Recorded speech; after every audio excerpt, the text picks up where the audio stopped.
ابھی آپ کے سامنے مولوی محمد ناصر خان صاحب اپنے تاثرات کا اظہار فرما رہے تھے۔ میری گزارش ہے ان تمام حضرات سے جن کا نام سر فہرست ہے کہ بس مختصر سی 3 منٹ یا 4 منٹ میں اپنی بات پوری فرما دیں، کیونکہ فہرست طویل ہے۔ ابھی ہمارے باہر کے جو مہمان تشریف لائے ہیں، آپ کا بھی خطاب ہوگا، آپ کا بھی بیان ہوگا۔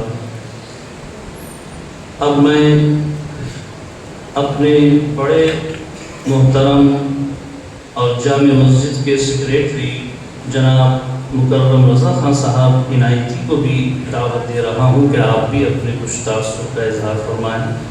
آپ کا بھی بہت ساتھ رہا ہے اور ایک زمانے سے ساتھ رہا ہے مفتی صاحب کے ساتھ، بہت سے معاملات میں، بہت سے سیاسی سماجی خدمات۔ السلام علیکم حضرات۔ یہ بات صحیح ہے کہ قبلہ مفتی صاحب کا ساتھ پچھلے 10-12 سال میں بہت قریب رہا، اور آخر کے چند سال میں تو بہت ہی زیادہ مجھ سے قربیت رہی، اور بہت سے معاملات میں مفتی صاحب مجھے اپنے ساتھ رکھتے ہیں، صلاح مشورے میں بھی اور آنے جانے میں۔ مفتی صاحب کے انتقال کے بعد میں نے ایک چھوٹا سا مضمون لکھا تھا، میں صلاح اجازت ہو میں جو میرے جذبات ہیں، میں نہیں کہہ سکتا کہ آپ کی علمیت کے حساب سے مناسب ہے نہیں، لیکن بہرحال 29 اگست 2025 بروز جمعہ کلام اللہ کا وسیع و عریض میدان اس بات کا شاہد تھا کہ آج تک اس میدان میں اتنا عظیم الشان اجتماع نہ کبھی ہوا تھا نہ دیکھا گیا۔ یہ اجتماع تھا ایک گروہ صفت، عالم بعمل، ایک محدث دورہ، ایک مفتی اعظم، ایک امام اعلیٰ، ایک سماجی مبلغ، ایک عظیم خدمتگار، ایک اعتدال پسند قائد قوم کے رفت سفر کی آخری منزل یعنی نماز جنازہ۔ ایک الوداعی اجتماع جو اہل رامپور کی جانب سے اپنے حضرت عزیز مرزا قائد کو خراج عقیدت پیش کرنے کے لیے بغیر تفریق و مذہب و ملت و عقائد و مسلک جمع تفریق کی صورت میں موجود تھا۔ اس اجتماع میں موجود ہر شخص کمزورہ تھا، فکر مند تھا، مایوس تھا، خاموش تھا۔ خراج عقیدت کے طور پر شہر کے بادات مکمل بند تھے، چاروں طرف سناٹا تھا، مایوسی تھی، کمائندوں کا عالم تھا، پورا شہر سونا تھا۔ بچھڑا کچھ اس حدا سے کہ روٹھی بدل گئی، ایک شخص سارے شہر کو ویران کر گیا۔ ایسی یگانہ روزگار شخصیات نہ ہی روز پیدا ہوتی ہیں اور نہ ہی ہر جگہ وجود میں آتی ہیں۔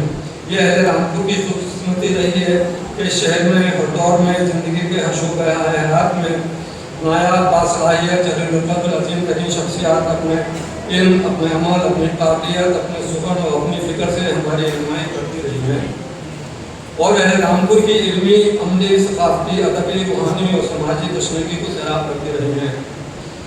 اسی قبیل کی ایک کڑی شان آخری کڑی محترم عالی جناب مفتی محبوب علی صاحب رحمۃ اللہ تھے، جو ایک شاندار، باوقار، باعمال اور نہایت بامراد زندگی گزارنے کر اپنے خالق حقیقی سے جا ملے۔ نصابوں میں ذکر وفا آئے گا، چلے گی تیری داستان کے بعد۔ آپ کی شخصیت جتنی بڑی، جتنی پرکشش تھی، آپ کی ذات جتنی سادہ فقیرانہ تھی، آپ اپنی زندگی کے آخری ایام تک حصول علم اور ادائے علم پر کاربند رہے۔ آپ اپنی علمی و عملی خدمات اور قائدانہ صلاحیتوں کی وجہ سے رہنمائی کے اس مرتبے میں تھے جہاں ہر خاص و عام خود بخود آپ کی عظمت کا متفق ہو جاتا ہے۔ اس مقام تک پہنچنے کے لیے آپ نے کبھی بھی سستی شہرت، مادہ پرستی یا خودنمائی کا سہارا نہیں لیا۔ یہ اللہ تعالیٰ کی طرف سے آپ کے لیے بعید تھی۔ یہی وجہ تھی ہر مذہب و مسلک کے لوگ اور نمائندہ حضرات آپ کا احترام کرنا اپنی ذمہ داری سمجھتے تھے، یہاں تک کہ ضلع انتظامیہ بھی آپ کو انتہائی قدر و منزلت کی نظر سے دیکھتی تھی۔ ضلع انتظامیہ سے ملاقاتوں میں زیادہ تر مفتی صاحب کی ہمرکابی کا شرط مجھے حاصل تھا۔ میں نے دیکھا کہ انتظامیہ کا ہر اعلیٰ اور ادنا افسر آپ کے احترام کا خصوصی خیال رکھتا تھا۔ اگر کوئی افسر نیا بھی ہے تو وہ آپ کی پرکشش شخصیت اور نورانی صورت دیکھ کر آپ سے متاثر ہوئے بغیر نہیں رہ پاتا تھا۔ آپ مکمل اعتماد اور انتہائی جرات کے ساتھ اپنی بات رکھتے تھے، اور اگر کبھی کبھی کوئی انتہائی سخت بات بھی ضلع انتظامیہ کے سامنے کہہ جاتے تھے، جس کے نتیجے میں انتظامیہ کے ذمہ داران کے تیور بھی تھوڑے بہت بگڑتے تھے، مگر پھر یہ دیکھ کر کہ کہنے والا امام شہر مفتی ہیں، उसकी आदत में यही जिम्मेदार खामोश होकर मुस्कुराने लगते थे और जवाब में कहते थे कि मुफ्ती साहब आज आप बहुत गुस्से में हैं। फिर भी हम आपकी बात पर गौर करेंगे। ज़िले में अगर कहीं भी कोई मसले की मसला की या मजहबी नौइयत का खड़ा होता था और ज़िला इंतज़ामिया की सारी कोशिशें नाकाम हो जाती थीं तो फिर ये मसला मुफ्ती साहब के पास लाया जाता था। इसके बाद इस मसले का हल हो जाना यकीनी हो जाता था।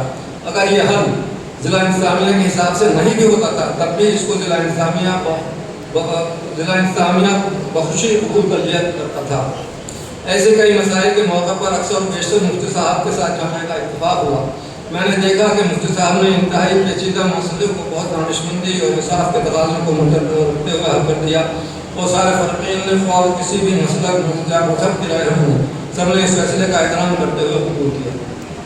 आपकी शख्सियत एक चार बहन मल्टी डायमेंशनल पर्सनालिटी थी। आपकी शख्सियत एक मुकम्मल शख्सियत थी। आप इनका समंदर थे। आप होनहार और ताबेदार शागिर्द भी थे, बहुत शबीर उस्ताद भी थे, काबिल एहतराम इमाम भी थे, दिलनवाज मुक़र्रिर भी थे, बासलाहियत मुनज़्ज़िम भी थे, गरीबों मुहताजों के हमदर्द भी थे, खुदा के दोस्त भी थे और मुसलमानों के रहमत के मिलत कायद भी थे। हत्ता कि फ़ानियत बुलंदियों पर पहुँचे हुए एक मर्द कामिल भी थे।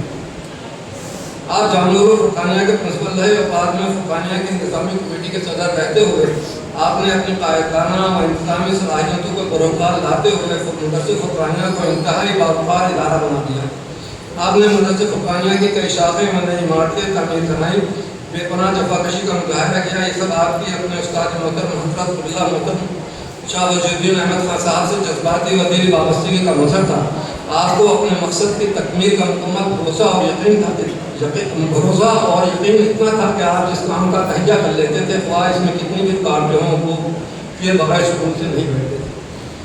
आप जामा मस्जिद रामपुर के इमाम मुल्ला भी थे। आपने अपने इल्म, किरदार, गुफ्तार और वाबस्तगी और बेपनाह जिम्मेदारी से मनसब को ज़्यादा बावकार बना दिया था। वैसे तो आप कोई भी नमाज़ पढ़ा देते थे लेकिन आपने फजर और इशा की नमाज इंतहाई पाबंदी से बरसों पढ़ाई। खसूस फजर की नमाज बगैर किसी तरत्तो हर मौसम में ख्वाह जाड़ा हो, बरसात हो, बारिश हो या गर्मी हो अपने घर से जामा मस्जिद बगैर किसी सवारी के पैदल आते और नमाज पढ़ाते। ये मामूल और जिम्मेदारी आपकी जामा मस्जिद से कल्बी वास्ते का मजहब थी। ये सिलसिला बरसों रहा जो कि शायद तक कोई निभा न सके। जामा मस्जिद की तामीरात में इंतज़ामी मसाइल में भी आप इंतहाई मुफीद मशरूफ़ से नवाजते रहते थे और जामा मस्जिद के किसी भी नए प्रोजेक्ट के लिए तामीर करने सुखन तामीर भी फरमाते रहते थे। आपकी शख्सियत की नुमाया खूबसूरती ये थी कि आप हर एक से इंतहाई खंदा पेशानी से मिलते, ख्वाह बड़ा हो या छोटा।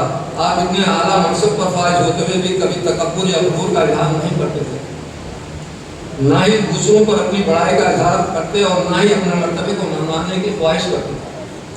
आपकी मौत एक फर्द वाहिद की मौत नहीं, एक दौर की मौत है, एक वक़्त की मौत है, एक तहजीब और रिवायत की मौत है, एक तारीख साथ शख्सियत की और एक वली कामिल की मौत है। रामपुर वैसे मिली रहनुमाओं से खाली और सहरा की मानंद होता जा रहा है। वक़ौल शायर इस रास्ते में जब कोई साया न पाएगा यह आखिरी दर्द बहुत याद आएगा। ए रब्बुल इज़्ज़त को हमारे मौजूदा काजी मोहतरम सैयद खुशनुमा मियां साहब और देकर उलमा इकराम को कभी ज़िंदगी अता फरमाए कि वो मोहतरम हज़रात इस खिला को पूरा कर सकें जो क़िबला मुफ्ती महबूब अली साहब रहमतुल्लाह के जाने के बाद पैदा हो चुका है। इस पाक परवरदिगार जो क़िबला मुफ्ती महबूब अली साहब की मग़फ़िरत फरमाए और अपने जवाद रहमत में आपके दर्जात बुलंद फरमाए और हम सबको आपकी तालीमात पर अमल करना है और साबित कदम रहने की तौफ़ीक़ अता फरमाए। आमीन। शुक्रिया।